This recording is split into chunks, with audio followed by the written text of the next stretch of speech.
What's the one red flag you saw but ignored that told you everything you needed to know about a terrible romantic partner? 4 Never been married and no kids, no recent relationships, never slept, thought it was just an expression but she really didn't sleep more than an hour each night, invited herself to my house one weekend to drink and see where it goes before we'd ever met in person, but then backed up and got mad at me for saying I understood, then maybe we should go to lunch or get coffee first to get to know each other better. Said she wasn't looking for anything serious but she had shown her mom my pic and she said I was cute, had just gotten divorced and my judgment was a bit cloudy. He called me after work and asked if I wanted to go with him to cash his check then send money to his mom. At first I thought it was so cute and made me see him in a responsible sunlight. But it was just foreshadow. He is a mama's boy and all 8 of her kids put her on a pedestal. No one comes before her. But their wives if they are sons. Not the husband if they are daughters. Not even their children come before mom.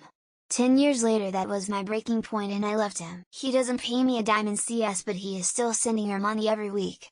He lacked stable relationships with others and I noticed that those who cared about him kept him at arm's length. He also had some stories that in hindsight show he can be overly vindictive towards those who he feels have wronged him. I wasn't doing great mentally at the time either, but he went from calling me the best boyfriend ever to vilifying me wholesale in less than 12 hours. Apparently his friends have suspected BPD and my therapist has said that's highly plausible, but it still stings a lot and the change was so sudden and unexpected. He never revealed any personal information. 1 year later, I still never knew if he had any siblings, parents or family. I'd ask questions and he'd evade them saying he doesn't like to talk about it. He was into the occult and I'd try to ask about it and he'd never tell me anything. He'd go on tour around the world with his band and not really tell me a ton of stuff that happened. I was young and under his spell and thought eventually he'd open up to me. Well, he never did. After him, I only dated guys who told me stuff about themselves, lol. My husband now of almost 7 years was friends with some of my ex's friends and apparently at one point my ex was at a bar with these folks and said the time of the white man had arrived. This was in 2011. He was not homophobic and generally not racist but that is fucking terrible. After we broke up, he also told someone he hoped I would have a fire hose turn on me at a protest and that he hoped my husband and I would have a miserable marriage and get divorced and bankrupt each other. Okay dude, sorry our college relationship didn't work out. Cheated on his wife with multiple women as she was out of the country. Then he met me and told me his marriage had been bad for years blah blah. Divorced her to be with me as I was unwilling to be his mistress. 8 years later and he's doing the same to me as he did to his first wife. He won't admit it but I know. Maybe it serves me right but I know he'll just do the same thing to the next one as well, which is a small comfort. Actually slept with me before I found out recently so he's already cheating on the one he's cheating on me with lol. Embellishing stories to make himself the hero. The way we met did actually result in him being slightly heroic, and I thought the embellishment of that story was endearing, initially. It kept warping more and more in his favor.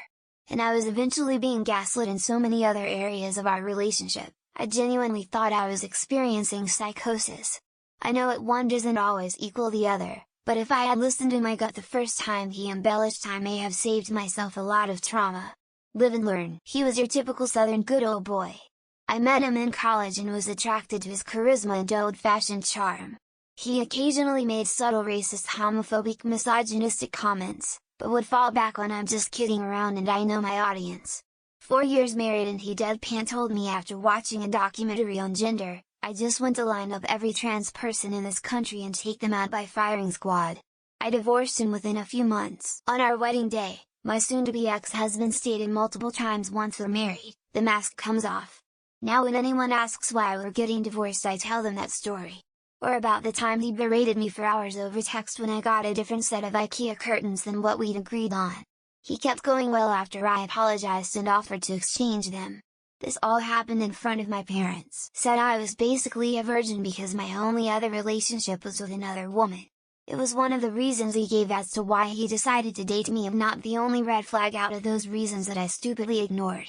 Yeah, no. After several other conversations during our time together regarding women and sex, his respect for women greatly diminished depending on how many men they had slept with. The way they talked about their past relationships. I noticed a pattern of blame and victimhood, but I thought, maybe they just had some tough experiences. That was a sneak peek into their approach to conflict and responsibility. It taught me the importance of paying attention to those early signs and trusting my instincts. Genuine, healthy relationships thrive on accountability and growth, not blame. She would ghost me for a period of time and then come running back telling me how much she loved me. Silly me let this continue for several years, believing each time it would end. I was in love with her and was blind to a number of things, including bipolar disorder, for which she was ultimately diagnosed. It eventually ended, but man, it was a painful relationship. Probably when we were driving through a major city and some guy accidentally cut him off. He then screamed at the guy, held up a tire iron, tailgated the guy while waving it around, and really freaked me out. I was 18 and desperately wanted love, but looking back, that was the moment I knew this guy was fucked. So many should have, could haves. The way she blamed everything on anything but her. It was easy to get sucked up into her sob stories without believing them, but it was a huge red flag that all of her exes were crazy in one way or another. I ignored it, and such began a horrific, tumultuous relationship that was awful in almost every single sense of the word. Trust the red flags. They knew how I felt about liars because they had been the friend I vented to during the previous breakup. When I asked them out, they denied an action they previously took that confirmed my thoughts that they liked me. I followed through asking them out anyway.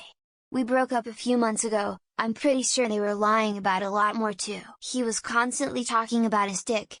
You know how you sing nonsense when you're bored or happy? About his dick. Something is big, hard, soft, or pink. Just like his dick. I said I like eating cheese. Guess what? I apparently like to eat his dick too. It was constant. In private, front of friends, in public. Always talking about his dick. The night before we left town to move across the country, my siblings were all at my parents' house to see me off.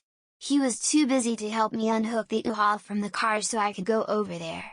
Instead, he watched reruns of Star Trek while I fumed. I should have walked over to my parents' house and stayed there. She begged me to be her partner. I ignored my knee-jerk reaction of thinking that was creepy, because surely it was sweet and innocent. She disliked me so much and so soon after having met that she wanted me in her life in more ways than I had ever been in anyone else's. Yeah, no, she was a predator. My first boyfriend when I was 16 had a long-distance girlfriend that I didn't know about when we first started dating. Once he broke up with her and admitted it to me, I stayed with him for like a year. He cheated on me with 3 other girls after that. You live and you learn, I guess. Lamau told me he heard an animal in college and cried about it and said he was changed now and hated himself for it. He seemed sweet and honest and I believed people could change. Now I'm in a hellish battle to get my cats back from him as he took them after the breakup. It's destroying me. Not an ex but a situationship. Told me she had broken into an ex's house through the dog door to get her stuff back. Crying face. I learned after we stopped talking that she single white female the girl she was friends with stole her personality and physically stole her clothes too. We were watching Underworld and I said she sorta looked like Kate Beckinsale and she flipped out at me, threatening to leave and calling me rude.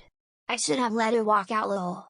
2 years later and realized that was my chance to have dodged a bullet, unable to handle the minor stressors that came up in life or the relationship itself without becoming defensive and frustrated, but continued to think we would be able to get through the major stressors and it would be different. Lamau jokes on me, smiley face. She cheated on her boyfriend and told me he was cool with it. He was not. Turns out, though, that people that do inconsiderate things to past boyfriends also do inconsiderate things to current boyfriends. Which I would soon learn. He was seeing his ex's friends and told me about it. I didn't mind it in the beginning. The young and naive me was amazed that he was being mature and honest about the situation. Jokes on me cause he apparently still loves her. Being possessive and insecure, only ever caring about parents, scared of commitment and blatant disregard of my feelings along with bursts of anger and physical aggression. I'm sure I can name many more if I give it a thought. He was significantly older and when I asked him if he minded any age gap he said no because he finds that younger girls are easier to please and just go with the flow more, aka easier to manipulate and enforce what he wanted. Literally believed that I meant the opposite of what I said. I wasn't trying to play any mind games, I just wanted to set personal boundaries, and looking back on it, I was valid for being upset when it wasn't being respected. Her Twitter account. She would post about sex she had had and stuff which, in my opinion, showed a lack of maturity. That lack of maturity bit me in the ass when she ghosted me after a month of things going seemingly well. One often ignored as being overbearing and obsessive. There are subtle clues that tell that this person is obsessed over you, which I unfortunately found too late into a relationship. BTW, this applies to friendships too. He was dating multiple women and bragging about it when we just started dating. Which would have been fine had he said something. But nope, had to learn secondhand.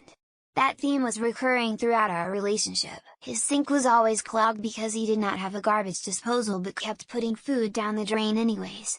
Turns out he was a big slob that expected me to clean up after him for the rest of his life, haha. When he put his finger in my face and said through clenched teeth, "Don't ever cry in front of me," I still, to this day, do not cry for any reason. It's been 30 years since I've cried in front of anyone. How pushy he is in an NSFW sort of way. It took me going into a full-blown panic attack for him to stop. I told him it made me uncomfortable. He said, "I would never hurt you, but men needed to be happy." He told me literally every few days that he wasn't ready for commitment and wasn't sure he wanted to even be dating me. I look back and feel so stupid for staying and thinking he would change his mind. Cheating. Our freshman year of college, he cheated on his girlfriend from high school to be with me. Then we got very serious very quickly.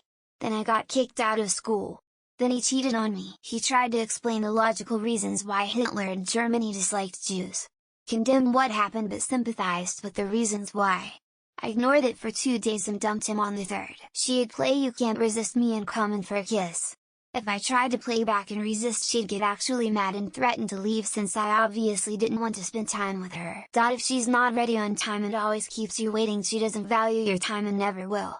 Her time and what she has to do is much more important than anything of yours ever will be.